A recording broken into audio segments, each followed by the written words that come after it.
Confidence था कि 12th में डिस्ट्रिक्ट टॉपर मैं ही रहूँगी। मैंने स्टार्टिंग से अपने टीचर्स बनाया था, सच कहूँ तो मैंने 99 का बनाया कितने था। घंटे पढ़ते थे कि कितना आपने कहा कि ज़्यादा मुश्किल नहीं है? तो अने ये बताइए कि अब आगे का लाइफ का क्या 5 टारगेट? से 6 सालों की टॉपर की आंसर शीट एग्जामिनर पढ़े तो उसको लगे कि हाँ सारा आता है, उसको मेन नर्सरी क्लास से लेके और अब +2 तक इंडस स्कूल के टॉप 3 बच्चों में रही। दोस्तों नमस्कार, मैं आपका दोस्त करमपाल गिल। आज की वीडियो उन बच्चों के लिए खास रहने वाली है जो अभी 10वीं कक्षा में हुए हैं, 11वीं में पढ़ रहे हैं या 12वीं में पढ़ रहे हैं।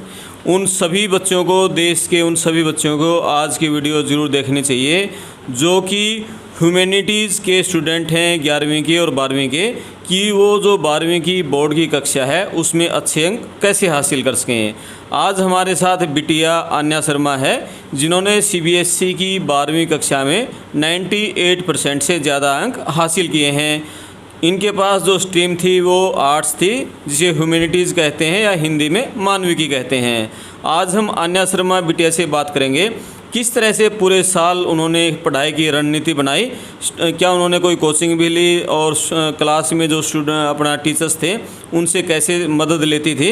तो पूरी रणनीति के बारे में, घर पे कितने घंटे पढ़ती थी, परिजनों का किस तरह से सहयोग मिला, पूरी रणनीति के बारे में बात करेंगे। सभी बच्चे इस वीडियो को देखें, अपने दोस्तों के साथ भी शेयर करें ताकि वो 12वीं की एक अच्छी रणनीति बनाकर 12वीं कक्षा में अच्छे अंक हासिल कर सके अन्य की तरह। बिटिया सबसे पहले तो आपको congratulation. Thank you so much. तो सबसे पहले ये बताओ कि आपने क्या इस तरह का टारगेट बनाया था कि मुझे अच्छे अंक हासिल करने हैं 98%? हाँ मैंने बनाया था, सच कहूँ तो मैंने 99 का बनाया था। लेकिन 99 का? हाँ, क्योंकि मुझे आर्ट्स में इंटरेस्ट था, प्लस मुझे लगता था कि मेरे से हो जाएगी।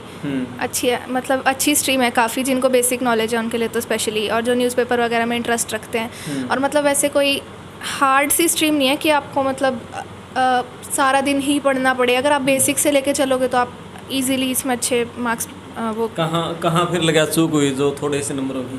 नहीं, मेरे पार्ट पे तो मुझे कोई चूक नहीं लगी, वो तो मुझे सीबीएसई के पार्ट पे लगी कि उन्होंने पैटर्न चेंज कर दिया। क्योंकि हम इसमें ही झूलते रहे, मतलब कभी हम शुरू में तो हमको पता ही नहीं था कि पैटर्न क्या है। फिर हम जैसे नॉर्मल प्रिपेयर कर रहे थे, मैं वैसे ही प्रिपेयर कर रही थी, लेकिन फिर उन्होंने एमसीक्यूज़ इंट्रोड्यूस कर दिए। फिर एमसीक्यूज़ मेरे लिए काफ़ी नए थे, जैसे सभी बच्चों के लिए थे। तो फिर वहाँ मैं थोड़ी सी डावाडोल हो गई। और प्लस बाकी मुझे सब में अपना स्कोर काफ़ी सेटिस्फाइड हूँ मतलब, लेकिन इंग्लिश में मैं सेटिस्फाइड नहीं हूँ। इंग्लिश में मुझे लगता था मेरे से और बेटर हो सकता था, या फिर 2-3 क्वेश्चंस में तो मुझे लगता है सभी बच्चों को वहाँ था कि सीबीएसई की तरफ से ही थोड़ी सी डिस्क्रिपेंसी थी। बाकी मुझे अपने सब में सब्जेक्ट्स में अच्छा स्कोर रहा, और अगर मेरा इंग्लिश में बेटर होता तो डेफिनेटली मैंने जो टारगेट बनाया था 99 में उसको अचीव कर लेती। और मुझे पूरा कॉन्फिडेंस था कि 12th में डिस्ट्रिक्ट टॉपर मैं ही रहूँगी। मैंने स्टार्टिंग से अपने टीचर्स को भी बोला था। ओके, तो सबसे पहले तो दर्शकों को ये बताइए कि आपके पास सब्जेक्ट कौन कौन से थे? मेरे पास इंग्लिश तो कंपलसरी होता है, तो political science, history, geography, economics और म्यूज़िक एडिशनल ली थी मैंने। म्यूज़िक एडिशनल था? 1 minute. Pol science, history, geography, eco, हाँ जी, और इंग्लिश और म्यूज़िक। हाँ, 6 सब्जेक्ट्स थे। 6 सब्जेक्ट थे। इनमें म्यूज़िक के अंक तो नहीं जुड़ेंगे? नहीं, म्यूज़िक लेते इसलिए कि इसके अंक जुड़े, क्योंकि म्यूज़िक एडिशनल सब्जेक्ट है। हाँ। प्लस ये जो मेन 5 सब्जेक्ट है, इसमें अगर किसी में मेरे कम मार्क्स आए तो म्यूज़िक में उसके लग जाएंगे और वो वाला सब्जेक्ट हट जाएगा। तो मोस्टली स्टूडेंट म्यूज़िक लेता है, क्योंकि म्यूज़िक में 100 आने ईजी हैं। हमारे स्कूल में इस बार 70 बच्चों के हैं, इंडस पब्लिक स्कूल में। 100% है म्यूज़िक में 100 है, म्यूजिक में 100 70 बच्चों के। तो आन्या शर्मा भी हरियाणा के जींद जिले के इंडस पब्लिक स्कूल की छात्रा है और टारगेट इनका 99% का था। सीबीएसई ने जो पैटर्न चेंज किया उसके चलते थोड़े से नंबर इनके कम रहे हैं। हाँ बिल्कुल। ओके, तो ये बताओ कि कितने घंटे पढ़ते थे, कि कितना आपने कहा कि ज़्यादा मुश्किल नहीं है, तो स्कूल से आके घर पे किस तरह की तैयारी रहती थी? ज़्यादा मुश्किल नहीं है, मतलब ऐसे भी नहीं है कि लाइटली ले लो। तो मैं स्कूल में तो जब भी मेरे को फ्री टाइम मिलता था मैं सारा टाइम पढ़ती रहती थी। मतलब इस बार मैंने ज़्यादा इन्वेस्ट नहीं किया कि बोलचाल में, प्लस लॉकडाउन के बाद भी थोड़ी सी रिस्ट्रिक्टेड हो गई थी मैं, तो मेरे को पढ़ाई करनी थी अभी तो फ़िलहाल मैंने सोचा था। तो फिर स्कूल में तो मैं ऑलमोस्ट सारा टाइम ही करती थी। प्लस मुझे घर से ज़्यादा बेटर स्कूल में पढ़ना लगता है, क्योंकि घर में और भी लोग होते हैं। जैसे मेरी छोटी बहन है तो मेरा थोड़ा सा कम पढ़ने का मन भी करता है, जैसे उसके साथ खेल लिया तो स्कूल में अच्छा माहौल लगता है। प्लस टीचर्स होते हैं, स्टूडेंट्स होते हैं, तो अगर कोई डाउट है तो उनसे पूछ लो, तो स्कूल बेटर लगता है। तो स्कूल में तो मैं ऑलमोस्ट सारा पढ़ती थी। घर आके घर आके नीड्स के हिसाब से पढ़ लेती थी। मेरा कोई ऐसा रिजिड सिस्टम नहीं था कि अभी पढ़ना है, सुबह पढ़ना है, शाम को पढ़ना है, रात को पढ़ना है। मुझे जब बेटर फील होता था कि हाँ मैं अच्छे से कर सकती हूँ तो मैं उतने आवर्स डिवोट करती थी। बाकी ऑन एन एवरेज क्योंकि पैटर्न चेंज हो गया था तो मुझे काफ़ी ज़्यादा टाइम देना पड़ा, तो मैंने एटलीस्ट तो 6 आवर्स दिए ही। और अपने सिस्टम में काफ़ी चेंजेस भी करे, जैसे मैं बहुत लेट उठती हूँ, लेकिन मैं जब पैटर्न चेंज हुआ तो फिर मैं जल्दी उठने लगी थी, तो सुबह पढ़ लेती थी, स्कूल में पढ़ लेती थी, फिर आके घर पे पढ़ लेती थी। अन्य ने एक बहुत ही अच्छी बात बताई है कि उसने ऐसा कुछ नहीं कर रखा था कि रात को 12 बजे तक पढ़ना है या सवेरे बहुत जल्दी उठ के पढ़ना है। जब मन किया उसमें पढ़ा, और यही बच्चों को करना चाहिए कि जब मन से दिल से ये आवाज़ आए कि अब मुझे पढ़ना है, वो पढ़ा हुआ याद भी रहता है, तब पढ़ना चाहिए। यही बात है, बिल्कुल यही क्योंकि बात बहुत है। सारे बच्चे इस तरह करते हैं कि रात को 12 बजे तक पढ़ते हैं या सुबह 4 बजे उठ के पढ़ने लग जाते हैं। वो फोर्स करना होता है अपनी बॉडी को, जो मेरे से तो बिल्कुल नहीं होता। अच्छा मैं नहीं करती। ओके, ठीक है। तो स्कूल का मान लिया बच्चा मन लगा के अपनी क्लास में ही पढ़ ले तो उसी से काफ़ी हेल्प उसको मिल जाती है। हाँ, एक तो ऐसे, और दूसरा पैटर्न चेंज था तो मैंने ना मैं पहले घर पे पढ़ लेती थी।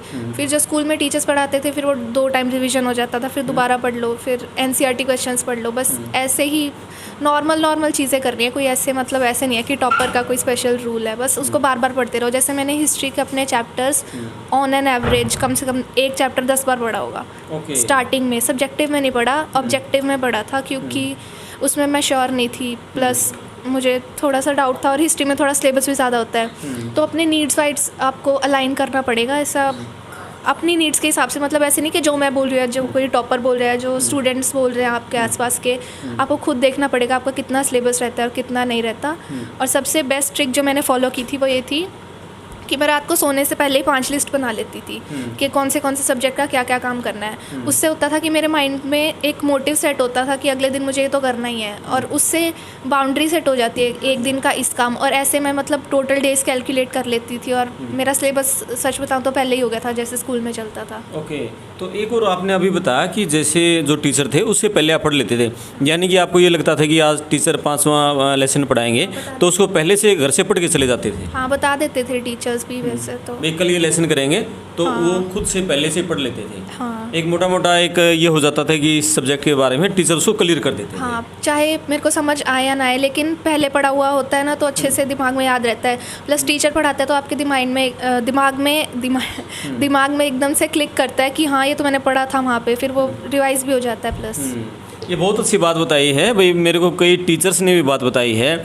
ये कोई भी लेसन याद करने का, समझने का सबसे अच्छा तरीका है कि कोई टीचर आपको भाई ये है कि कल मंगलवार को लेसन 5 पढ़ाएंगे, तो आप पहले सोमवार के उसको घर से पढ़ के चले जाएं, और मंगलवार को जब वो टीचर उसको पढ़ाते हैं तो बहुत सारी चीज़ें आपको पहले से उसमें हो जाती हैं, और फिर जब टीचर पढ़ाता है तो लेसन पूरी तरह से क्लियर हो जाता है। तो अने ये बताइए कि अब आगे का लाइफ का क्या टारगेट है, आगे क्या करना है? मुझे लॉ करना है। लॉ करना है।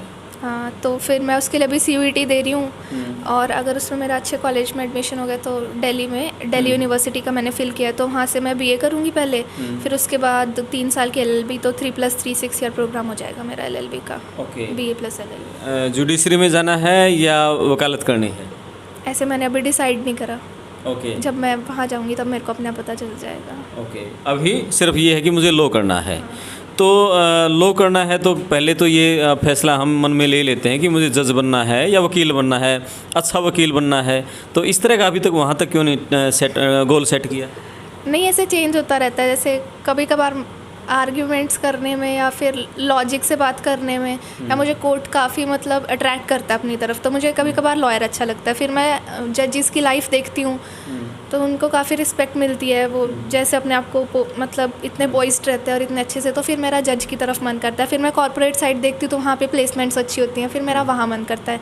तो अब जब तक मैंने वो पढ़ा नहीं तो मुझे पता ही नहीं चलेगा मैं क्या एक्सपीरियंस करूँगी। तो जब मैं 3 साल की LLB करूँगी तो वहाँ पे मूट कोर्ट्स होंगे, तो फिर वहाँ से मेरे को पता चल जाएगा कि मैं किस में अच्छा परफॉर्म करती हूँ, किस में मेरा इंटरेस्ट है। ओके, 98% से ज़्यादा अंक आपने हासिल किए हैं और बड़ी अचीवमेंट है ये। तो ये बताओ कि घर वालों का सहयोग किस तरह से रहा? उनके सपोर्ट के बिना तो होता ही नहीं, प्लस मेरे टीचर्स का भी बहुत सपोर्ट रहा। जैसे मैंने कहा कि मेरा मेजर प्रिपरेशन स्कूल में ही थी, घर आके भी मेरा काफ़ी शांति माहौल था, शोर वगैरह ज़्यादा होता नहीं है। वो तो बस मैं, जैसे मेरी बहन है तो वो थोड़ा बहुत कर देती है, बाकी तो मैं मतलब शांत सा था। और अगर कभी शोर होता भी था तो फिर मैं कमरे चेंज कर लेती थी, इस कमरे में आ जाती थी या उसमें पढ़ लेती थी। मना करती थी कि हाँ बताओ, तो कोई नहीं आता था, तो वही यही कॉपरेशन था। और अगर मेरे को कोई बुक वगैरह चाहिए होती थी या कुछ भी तो ऑलवेज़ रेडी। हमारे साथ अन्या के पिताजी हैं नितिन शर्मा जी, उनसे भी थोड़ी बात करेंगे।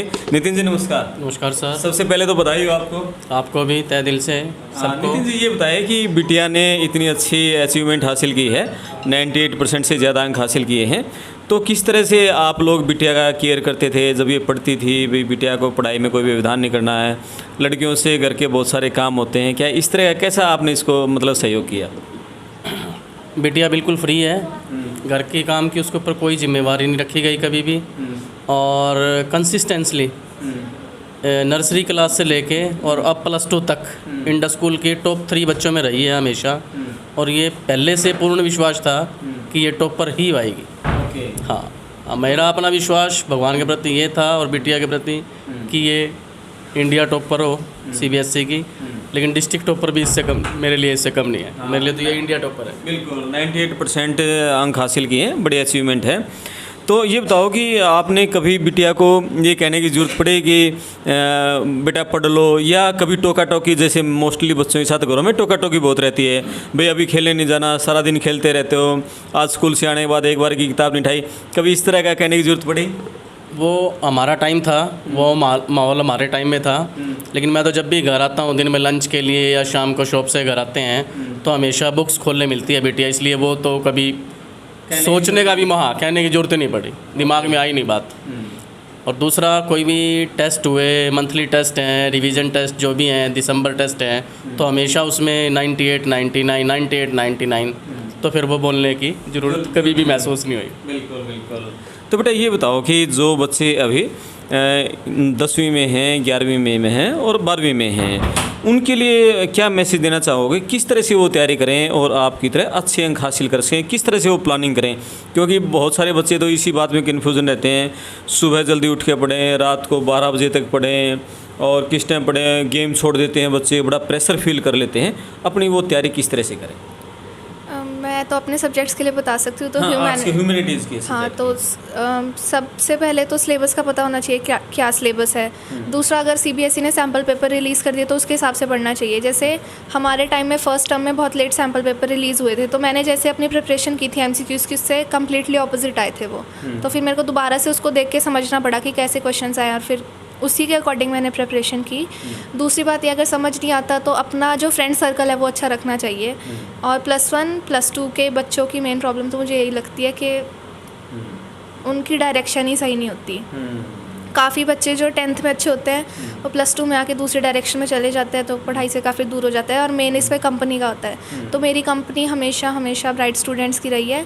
और जो मेरे इस बार 2 क्लोज फ्रेंड्स थी, वो भी, मैं फ़र्स्ट आई हूँ, जैसे मेरी फ्रेंड है वो 2nd आई है, श्रुति, जो खुशी है वो 3rd आई है। तो मैं ज़्यादा बात भी नहीं करती थी और किसी से कि मतलब सारा दिन क्लास में बात करते रहना।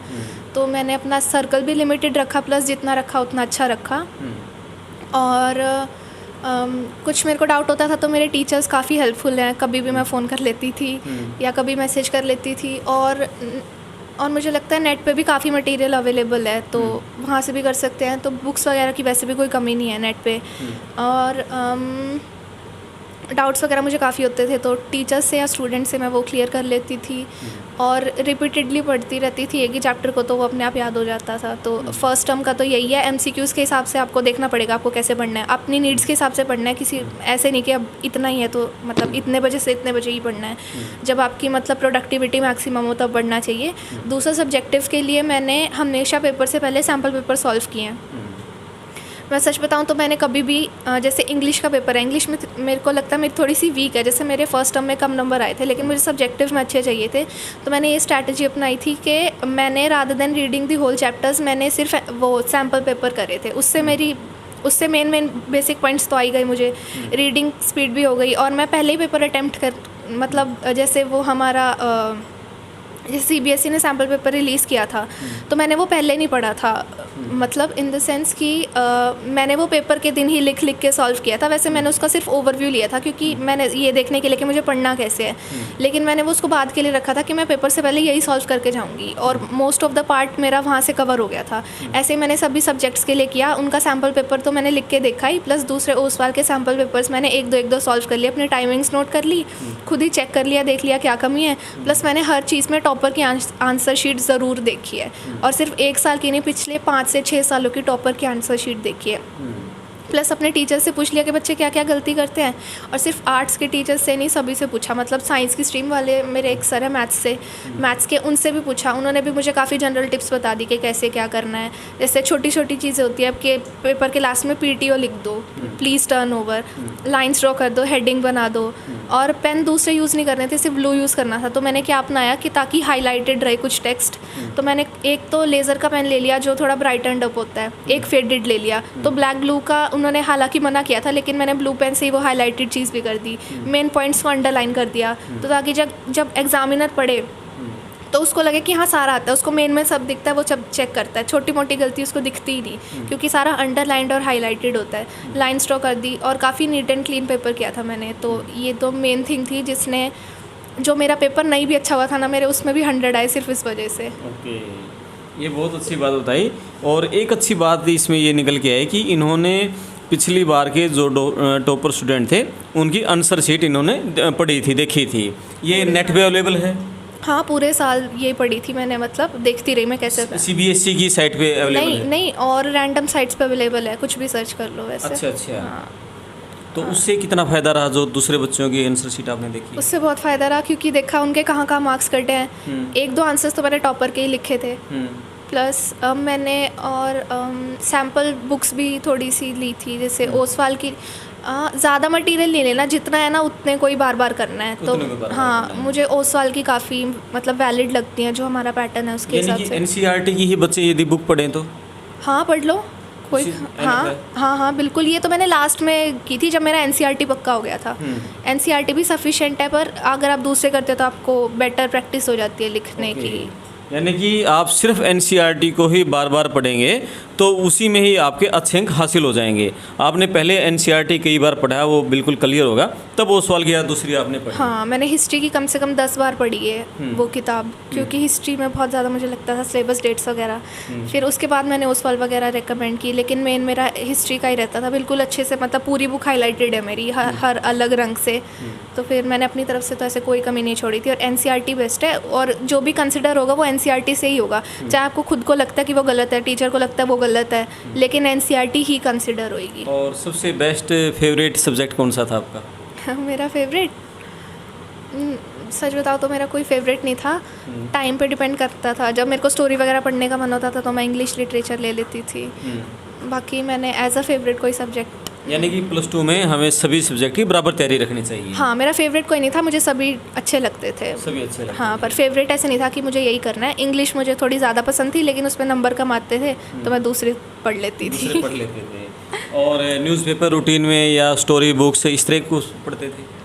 मेरा रीडिंग में थोड़ा सा भी इंटरेस्ट नहीं है, लेकिन मेरे को एंट्रेंस देना था तो मैंने न्यूज़पेपर रीडिंग स्टार्ट की थी 11th में। उससे पहले मेरे बेसिक्स भी इतने अच्छे नहीं थे, लेकिन न्यूज़पेपर से ही मेरा मेजर आर्ट्स का पोर्शन मतलब काफ़ी बूस्टअप हुआ है। जनरल नॉलेज भी हुई है, प्लस मेरी अंडरस्टैंडिंग और कॉम्प्रीहेंशन एबिलिटीज़ भी उससे डेवलप हुई हैं। और +2 की जो पॉलिटिकल साइंस इकोनॉमिक्स है, मुझे न्यूज़पेपर में मेजर पॉलिटिकल और इको के ही आते हैं, तो उसने मुझे बहुत ज़्यादा हेल्प करा। बहुत ज़्यादा हेल्प किया। और मुझे पहले से भी आइडिया था क्योंकि मैं न्यूज़पेपर्स पढ़ती थी, तो मेरे को वो टॉपिक्स पहले से ही अच्छे से। भाई बहुत अच्छी बात बताई। और सबसे अच्छी इस बातचीत का नतीजा निष्कर्ष ये निकल रहा है कि +2 में पढ़ने वाली बच्ची का कितना अच्छा एक्सपोजर है, और हर एक चीज़ का, हर एक पॉइंट का कितना डीपली उनको नॉलेज है। बच्चों के जो लास्ट ईयर के टॉपर्स हैं उनके आंसर शीट है वो देखने की बात हो, या अखबार से हमें जो नॉलेज मिलती है वो पढ़ने की बात हो, और हर एक सब्जेक्ट को किस तरह से बार पढ़ना है। तो उम्मीद है कि वीडियो आप बच्चों को अच्छी लगी होगी।